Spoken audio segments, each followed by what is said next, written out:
Salutations et bienvenue sur les tests de Banggood et de MRFC. Ça faisait un petit moment que j'étais pas venu sur les tests de Banggood pour des raisons personnelles de santé. J'ai tout simplement le bras en écharpe, voilà, tout simplement. Donc je ne vais pas pouvoir vous faire vraiment un test pour le moment, mais je peux vous faire déjà une présentation et un petit unboxing de la de la dernière version Walkera G2D, donc une nacelle de Zax, que l'on connaît déjà sur MRFC de sa première version qui est blanche et en plastique, qui va comme un gant au CX20, au X380, bien sûr au Walkera, et à pas mal quand même de petits multirotors comme ça en 300-330 mm. Donc voilà, et plus encore bien sûr. Donc, un petit unboxing. Alors, voilà, la nacelle est arrivée. Je l'ai déjà ouvert, pris quelques clichés pour MRFC en attendant. Et j'ai déjà fait une petite modif. Donc, il y aura que je vais vous visualiser. Alors, voilà comment se présente déjà le carton. Donc, on a une petite première couche ici où il y a le contrepoids. Alors un contrepoids, je vous expliquerai pourquoi. Donc un petit contrepoids que je vais remettre à sa place, voilà. La nacelle. Et un manuel. Donc la boîte est vide, ça y est. Donc qu'est-ce qu'il y a d'autre aussi avec... Alors il y a tout un petit assemblage, bien sûr, car la nacelle, elle est montée, hein, bien sûr, mais... il va falloir quand même brancher certaines choses. Alors, qu'est-ce qu'il y a dedans? Il y a de la visserie, il y a des BTR. Et il y a bien sûr la fixation et de quoi paramétrer la nacelle, car elle est paramétrable. Alors, d'origine, elle est paramétrée, normalement. Donc, de quoi connecter vos auxiliaires, hein, le tilt et le roll. Voilà. L'alimentation. Donc, c'est une JST de base avec une petite fiche de pin, là, comme ça. Donc à modifier si besoin. Les BTR, donc il y en a 3. Un petit tournevis, donc c'est pour la carte de contrôle de la nacelle, pour pouvoir reset ou autre, je ne sais plus.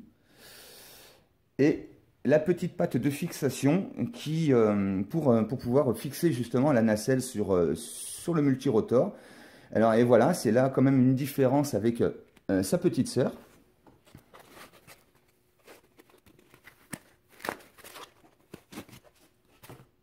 Alors, la différence avec sa petite sœur, c'est que pour enlever et mettre la nacelle sur le CX20, par exemple, puisque ça sera le cas, il faut fixer ça. Sur la blanche, c'était un espèce de kit en plastique, bien sûr, qui vient se fixer sous le CX, pour ceux qui connaissent déjà la première version. Et après, ça vous permet de pouvoir clipser ou déclipser la nacelle en fonction si vous avez besoin de l'enlever. Ce qui évite de faire quand même pas mal de bricolage et d'enlever des micro-vis qui sont sous le ventre d'un CX ou d'un autre multirotor. Et c'est quand même très galère. Ça vous permet de casser le matos, etc. Enfin bref, c'est pas très pratique. Donc G2D, Walkera G2D avait fait en sorte sur la première nacelle de pouvoir la retirer sans visserie. Ce qui était, ce que je trouve excellent. Mais sur la nouvelle version, ben, c'est pas possible parce que tout simplement ça vient se fixer, vraiment se fixer avec deux petites vis que voici sur la nacelle. Et ensuite, via deux vis, alors ils ont mis du M3. Donc ça correspond peut-être sur certains multirotors.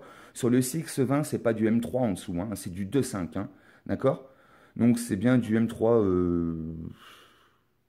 je sais pas quoi, enfin on s'en fout, hein. La longueur c'est du M3 6 ou 8, voilà, ça doit être 6 mm je pense, donc 6-8 mm, donc n'essayez pas de faire rentrer, si vous avez un CX20 open source, n'essayez pas de faire rentrer ces vis, hein.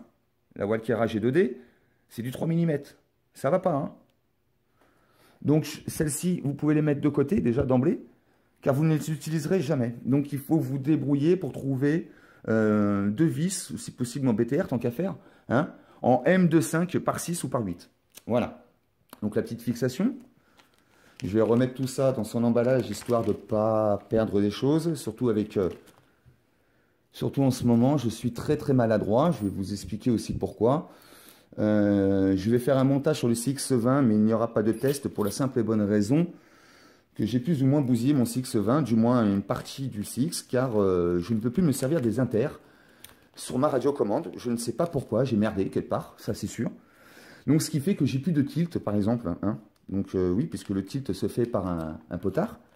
Et mes potards aussi ne fonctionnent plus. Tout ce qui est inter, tout ce qui est en plus des voix des sticks, ne fonctionne plus du tout.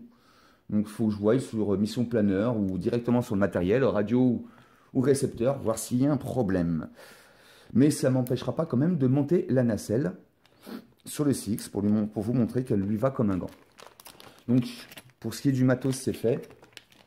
On va remettre ça dans sa petite boîte. Ça aussi. Alors, que dit le manuel? Alors le manuel, eh ben, c'est tout simple. Hein. Donc c'est bien deux axes. Hein. Donc l'alimentation d'entrée, hein, ça va de 7 volts à 28 volts. Elle a été conçue pour tourner, il est recommandé hein, pour qu'elle tourne avec une 3S, hein, donc en 12 volts. Sinon, il y a bien un auxiliaire, hein, il n'y a pas de problème.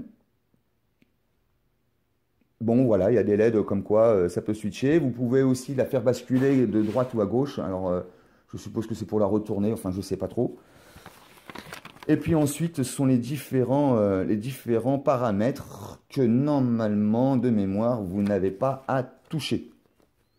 À savoir que pour la Walkera G2D, nous avons fait un tuto pour le CX20 open source. Et à la fin de ce tuto, il y a les modifications matérielles du CX20, dont l'apport des nacelles.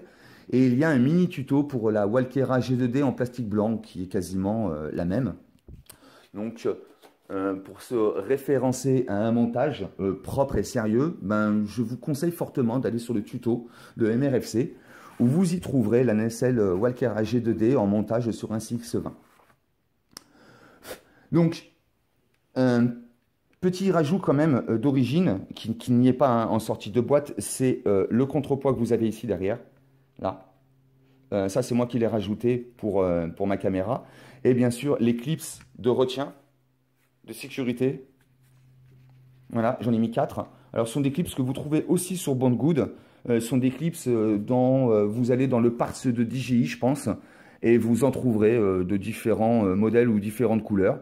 Donc, ça ne va pas à toutes les nacelles parce que ça ne va pas tout simplement avec tous les tampons. Voilà, ça dépend du tampon amortisseur que vous utilisez. Donc, si c'est trop grand, ben, ça n'ira pas. Hein. Si c'est trop petit, bon, ça peut aller, mais ça va vachement bailler, quoi.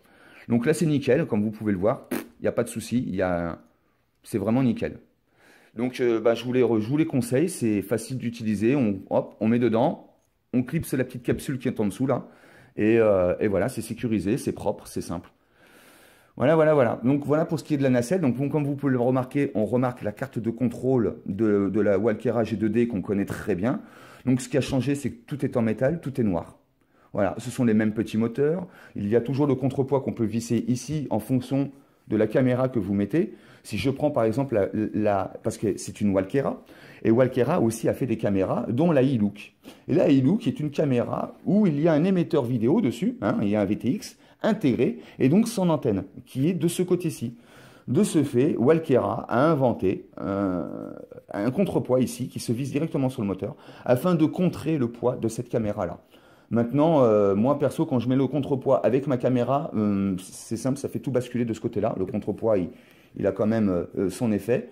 Donc ben, moi, en fait, c'est l'inverse. Il a fallu que je mette un contrepoids ici, de l'autre côté. Donc j'ai mis ça sur la puce, là.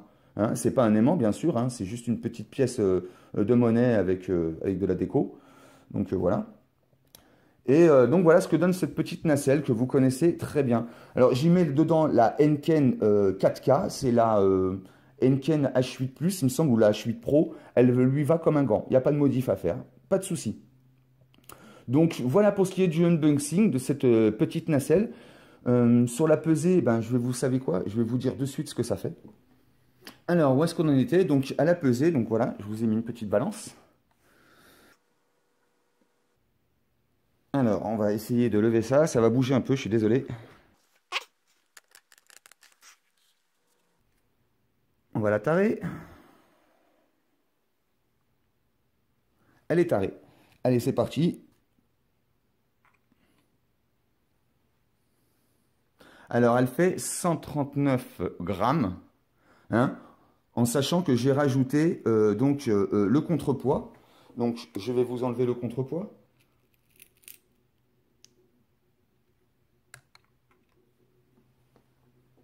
Et voilà, elle fait exactement 134 grammes, en sachant encore une fois que j'ai rajouté les clips de sécurité. Donc, vous pouvez enlever à peu près 1 gramme ou 2 de plastique que j'ai rajouté. Donc elle fait bien, comme il est noté sur le site de Banggood, 133 grammes à vide, sans la caméra et sans les contrepoids. Voilà pour ce qui est donc du poids. Donc elle n'est pas si lourde que ça pour une petite nacelle métallique. Elle est bien jolie aussi, elle est bien agréable, je la trouve légère. Voilà. Donc je vais fixer ça, je vous dis à tout de suite et je vous montre ce que ça donne sur un CX-20. Bien, le montage de la caméra sur la nacelle, c'est fait. Donc comme je vous le disais, il n'y a pas de trucage, de modification, il n'y a pas de souci, ça lui va comme un gant. Voilà, via les petites BTR, le contrepoids que j'ai rajouté, ce qui fait qu'une fois tenue dans les airs, comme vous pouvez le voir, je peux la mettre comme ça, elle reste comme ça, je la mets comme ça, elle reste comme ça, je la mets comme ça, elle reste comme ça, là, voilà. Elle est parfaitement équilibrée. Il n'y a pas de souci. Donc maintenant, il reste à fixer donc la petite patte de fixation qui va aller sous le CX pour ensuite fixer la nacelle sur le CX. Donc il y a un petit sens, hein, il faut bien regarder. Vous verrez, il y a une espèce de petit argot, hein, la patte elle n'est pas symétrique. Donc il y a un sens, hein, bien vérifier sur la notice. Allez, je vous fais le montage, à tout de suite. Et voilà, ça y est, c'est fait. Donc la nacelle est montée ainsi que sa caméra, tel qu'il est noté dans la notice. Pas de modification. Donc avec le contrepoids, ça fonctionne très bien. Déjà, elle n'est pas alimentée là. Hein, c'est juste que j'ai mis un contrepoids derrière là. Voilà, puisque apparemment ça avait tendance à venir comme ça, et surtout vers l'avant. Donc un poids derrière et de l'autre côté. Et ce qui fait qu'elle est parfaitement équilibrée. Ce qui ne sollicitera pas les moteurs, hormis quand elle sera à stabiliser en plein vol. Donc déjà, là, elle est plus facilitée qu'autre chose. Ça lui va comme un gant, hein, comme vous pouvez le voir, donc ça ne touche pas, je passe mon doigt en dessous. Donc moi, comme j'utilise maintenant une DZ en plein air, en extérieur, donc normalement le CX-20 ne touchera plus de mottes de terre, de cailloux, de branches, etc. Donc ça ne pètera pas la nacelle et encore moins la caméra.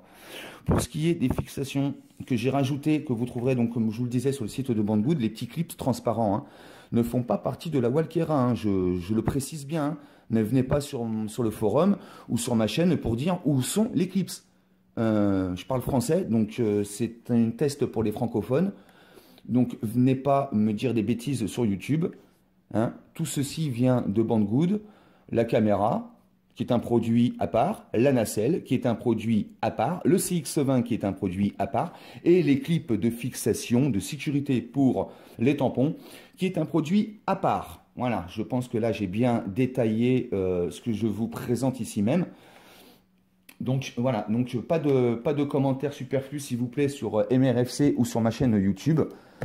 Surtout que je pense que je parle assez pour bien vous décrire le produit et qu'en plus de ça, je vous mets les descriptions par écrit, mais apparemment les gens ils ne veulent pas lire. Bref, revenons sur le sujet. Donc comme vous pouvez le voir, une Henken ça va très bien. Hein. Donc c'est tout ce qui est style GoPro, SJ-Cam. Donc Henken, etc. Donc elles font toutes quasiment maintenant les mêmes formats, à vérifier quand même, s'il vous plaît, hein, parce que des fois la lentille ne correspond pas à la barre, des fois c'est la longueur et des fois c'est la largeur ou la profondeur, etc. Donc prenez bien vos mesures, hein, d'accord, hein, prenez bien vos dimensions avant de faire n'importe quoi. Voilà pour ce qui est la présentation et le unboxing de la Walkera G2D dernière version. Donc qui lui va, comme je vous le disais, très bien, ce qui libère donc les platines pour le CX-20, ce qui met un peu sa caméra en avant, donc déjà les trains, je pense qu'on ne les verra plus. Maintenant, il faut que je refixe mon CX-20, il faut que je le répare, il vole, il n'y a pas de problème, mais je ne pourrai pas utiliser la nacelle, enfin en tout cas le tilt. Donc là, en fait, c'est qu'un vulgaire jouet, ce n'est plus un drone civil, ce n'est plus qu'un oiseau mécanique qui peut voler. Donc je suis un peu dégoûté. Donc voilà, avec MRFC, on va remettre ça en route, si possible. Et bien sûr, dès que je le peux, le CX-20 va reprendre son envol tel qu'il est là, avec la nacelle. Et je vais vous faire des tests grandeur nature dès que le temps et que le CX-20 me le permettra. Je vous remercie de m'avoir suivi pour ce petit présentation et unboxing de la Walkera G2D sur un CX-20 open source pour les tests de MRFC. Allez, bye bye et merci à tous. Au revoir.